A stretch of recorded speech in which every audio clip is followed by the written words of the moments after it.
Ladies and gentlemen, welcome back on in to the Blue Collar Psychiatrist.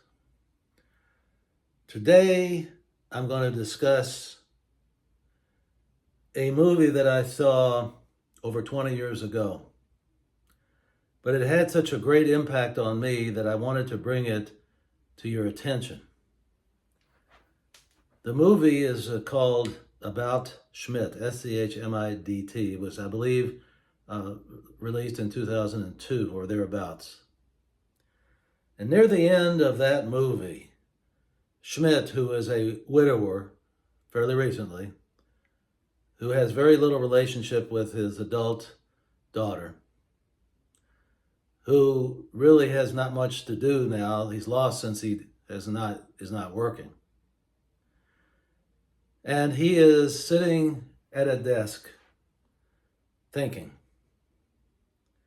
And a thought comes to his head, and his voice the voice that you hear represents what his thoughts are in his head. And he says that, quote, "When I die and everyone who knew me dies, no one will know that I ever existed." Now, digest that one for a few seconds, or maybe more. Why do I bring this up? Why do I bring up something that could be thought as being depressing? As I've told you before, I don't skirt from the truth. I don't think we should concentrate on the negative, but we have to be aware.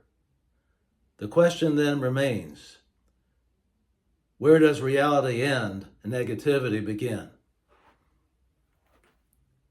But what Schmidt said is true. After everybody who knew you dies, and of course then you die, no one will ever know you existed. I bring this up because some people have an inflated ego. And they think that they are irreplaceable.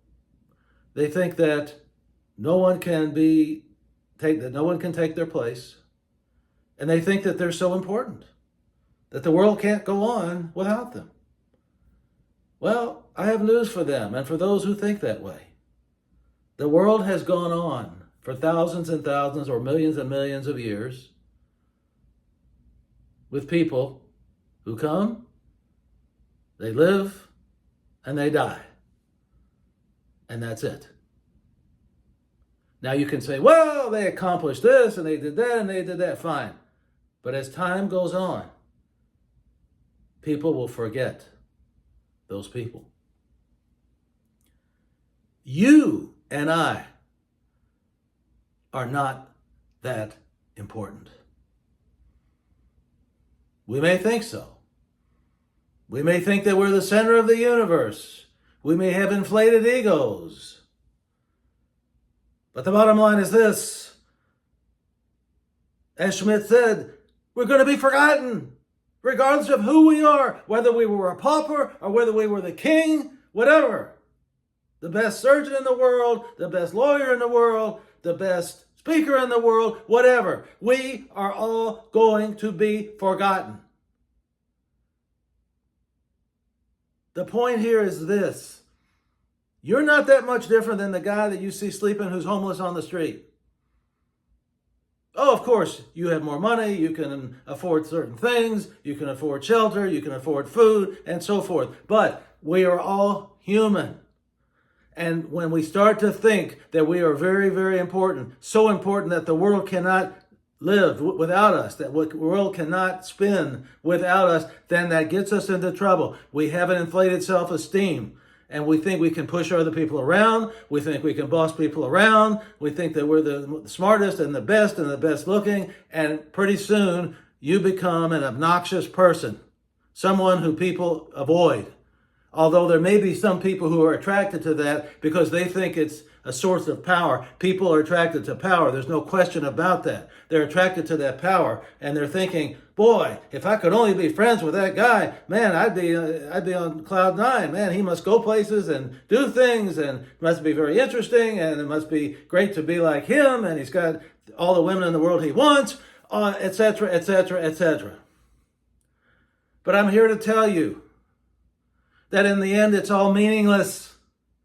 Don't have an ego that is ready to explode, because in the end, you're no different from the homeless guy on the street. You're no different than the person who is a loner. You may think that you are, but you have to ask yourself, why are you so consumed with your own importance or self-importance, shall I say?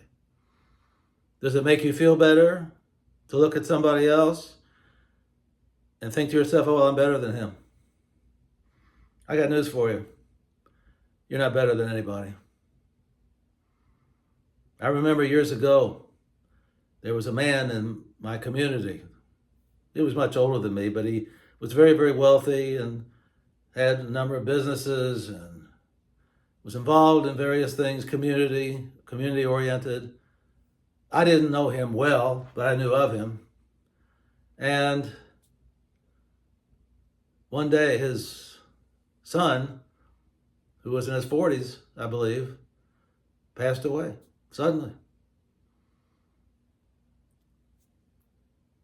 I think this man, who everybody worshiped, really got a wake-up call that he was not as important as he thought. In fact, I will tell you this briefly. My mother knew a woman whose husband worked for that man. And in public, or anytime, she used to call her husband by a nickname. And this man and his wife both castigated the woman for using that nickname and said he should be called by his real formal name. Now, it's none of their business to stick their nose stick their nose in the business of somebody else to tell a woman what she should call her husband. Who gives them the right to do it? And you know what? Unfortunately, they obeyed the dictator, and probably because they were afraid that he was afraid maybe he would lose his job if the big shot heard him use the nickname. And he's the same guy who lost his son at an early age. And so, ladies and gentlemen, cut out the nonsense. Nobody cares. Nobody cares about who you are or what you've accomplished or whatever. And the memory of you is only going to last for a few years, and that's the end of it. Nobody will ever know that you walked the face of the earth. And we need to keep that in mind all the time, to be humble and not to try to be an obnoxious person who is so totally self-absorbed that they make you sick, they make you nauseated. Just be a normal person, be kind to people, and that's enough if you can do that. Be helpful when you can, and that's it. Ladies and gentlemen, I remind you to drink, and to drink abundantly from the fountain of life. See you next time!